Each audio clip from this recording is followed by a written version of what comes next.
Assalamualaikum warahmatullahi wabarakatuh. Salam bahagia Bapak Ibu guru hebat seluruh Indonesia. Selamat datang di Aksi Nyata Platform Merdeka Mengajar Topik 2 Kurikulum Merdeka. Perkenalkan, nama saya Rita Nurlina dari SMP Negeri 1 Selaawi, Garut, Jawa Barat. Aksi nyata yang saya lakukan kali ini adalah menyebarkan pemahaman mengapa kurikulum perlu berubah yang saya share melalui media sosial seperti YouTube, WhatsApp, Instagram, dan Facebook. Selamat menyimak ya. Ada 2 modul pembelajaran yang sudah saya pelajari dari pelatihan mandiri pada platform Merdeka Mengajar, yaitu modul yang pertama tentang kurikulum dan modul kedua tentang kurikulum merdeka. Sekarang kita mulai dengan apa itu kurikulum. Pengertian kurikulum tercantum dalam Undang-Undang Nomor 20 Tahun 2003 tentang Sistem Pendidikan Nasional Pasal 1 Butir 19, yaitu kurikulum adalah seperangkat rencana dan pengaturan mengenai tujuan, isi dan bahan pelajaran, serta cara yang digunakan sebagai pedoman penyelenggaraan kegiatan pembelajaran untuk mencapai tujuan pendidikan tertentu. Kurikulum dapat dimaknai sebagai keseluruhan pengalaman belajar siswa yang dibentuk dari titik awal sampai titik akhir. Kurikulum juga merupakan jantungnya pendidikan. Adapun komponen kurikulum menurut Ralph Taylor, the basic principle of curriculum yaitu 1. Menentukan tujuan, 2. Menentukan konten, 3. Menentukan metode dan cara, dan keempat adalah menentukan evaluasi. Apakah fungsi kurikulum? Kurikulum merupakan alat untuk mencapai tujuan pendidikan nasional.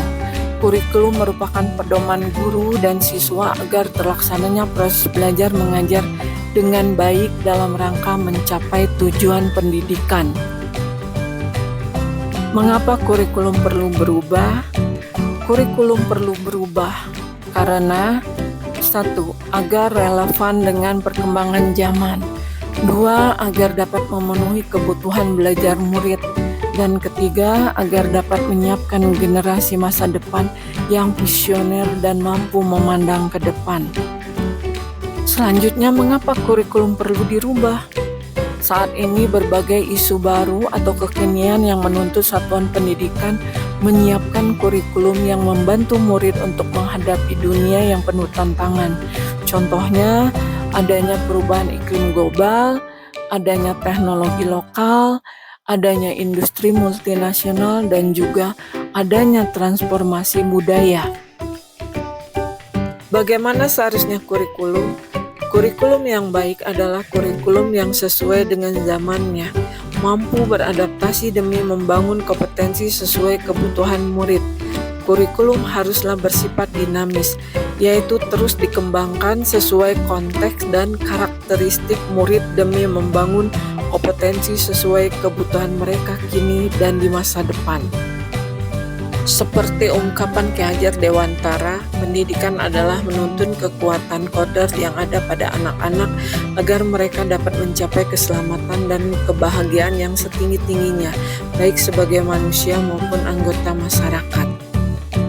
Marilah kita lihat perubahan kurikulum 18 tahun terakhir, yaitu pada tahun 2004 kurikulum yang digunakan adalah kurikulum KBK, dilanjutkan pada tahun 2006 menggunakan kurikulum KTSP, tahun 2013 kita menggunakan kurikulum 2013, kemudian tahun 2017 kurikulum 2013 direvisi sehingga kita menggunakan kurikulum revisi, dan tahun 2022 mulai diluncurkan kurikulum merdeka.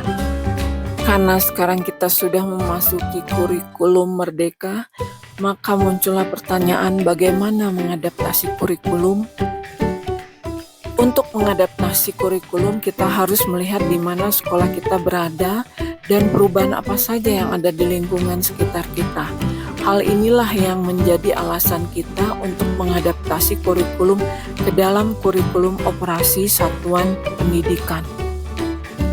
Kurikulum Merdeka yang ditetapkan oleh pemerintah pusat dapat diadaptasi oleh satuan pendidikan karena satuan pendidikan memahami betul bagaimana kondisi ekosistem di mana murid berada dan zaman.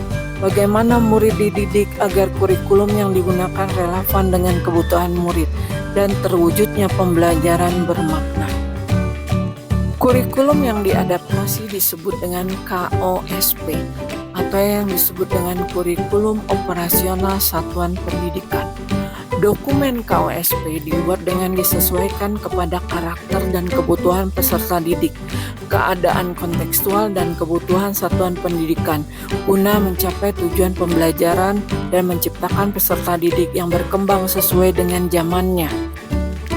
Beberapa komponen KOSP yaitu 1. Karakteristik satuan pendidikan, 2. Visi, misi, dan tujuan, 3. Perencanaan pembelajaran mencakup ATP, asesmen, modul ajar, media ajar, dan program prioritas satuan pendidikan. 4.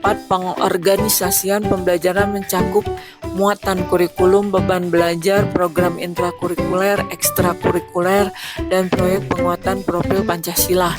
5. Sistem pendampingan, evaluasi, dan pengembangan profesional. Untuk pengembangan KOSP ada 5 prinsip, yaitu berpusat kepada murid, kontekstual, esensial, akuntabel, dan melibatkan berbagai pemangku kepentingan.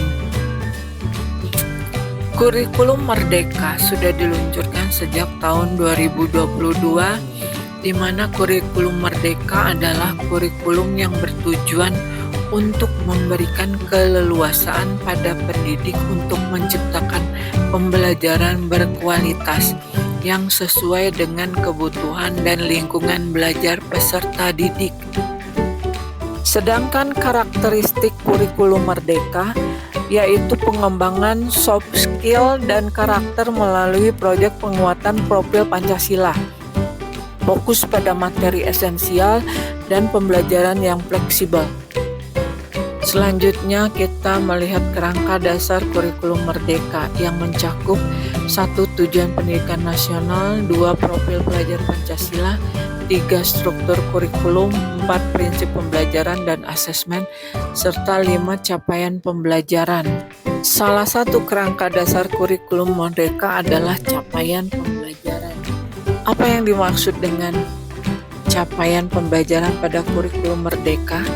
Capaian pembelajaran pada kurikulum Merdeka merupakan kompetensi dan karakter yang ingin dicapai setelah menyelesaikan pembelajaran dalam kurun waktu tertentu. Capaian pembelajaran setara dengan kompetensi inti dan kompetensi dasar pada kurikulum 2013. Kurikulum prototipe mengusung konsep Merdeka Belajar sehingga capaian pembelajaran pun disusun dengan memperhatikan perkembangan murid.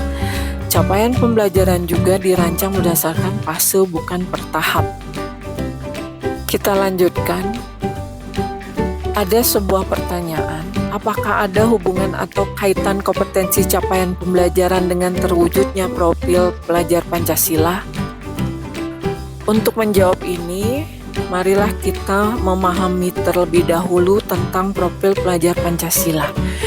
Profil pelajar Pancasila menggambarkan karakteristik pelajar yang diharapkan akan terbangun seiring dengan perkembangan dan kemajuan proses pendidikan setiap individu berdasarkan 6 dimensi.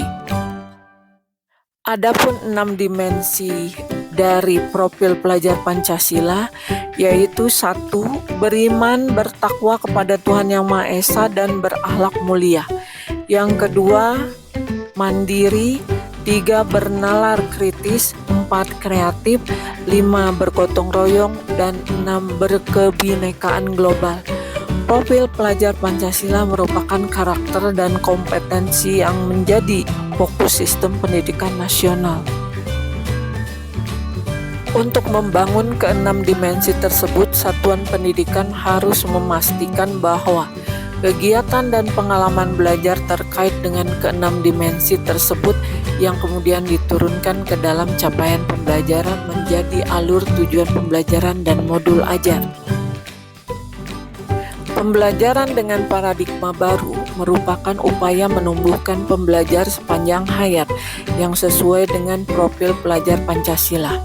Proses pembelajaran paradigma baru dilaksanakan melalui kurikulum merdeka yang memuat program intrakurikuler, ekstrakurikuler, program penguatan profil pelajar Pancasila. Di akhir pemaparan aksi nyata ini, saya menyimpulkan bahwa kurikulum perlu berubah agar pendidikan yang diberikan dapat memenuhi kebutuhan peserta didik dan relevan dengan perkembangan zaman. Terima kasih telah menyimak aksi nyata pemaparan penyebaran pemahaman mengapa kurikulum perlu berubah. Sebelum saya akhiri video ini, saya mohon bantuan pada Bapak dan Ibu guru hebat yang telah menyimak video ini untuk memberikan umpan balik dengan cara mengisi Google Form yang ada pada bagian description box pada video ini. Sampai jumpa pada kesempatan lainnya. Semoga video ini bermanfaat. Wassalamualaikum warahmatullahi wabarakatuh.